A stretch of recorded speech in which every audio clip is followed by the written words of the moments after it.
You've probably heard the phrase, it takes money to make money.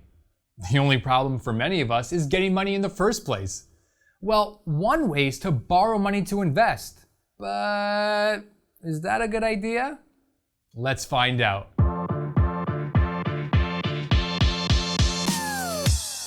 The first step is to figure out what it will cost to borrow the money.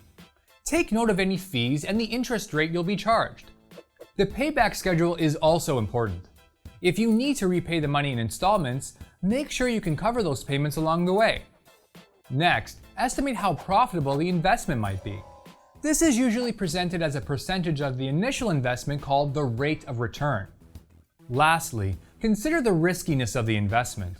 How likely is it you could lose everything you borrowed versus just a piece of it? Base your final decision on how the risks and costs of borrowing compare to the potential expected profit from the investment. How much risk are you comfortable taking on? If the equation tips in favor of the potential profit, you might borrow the money.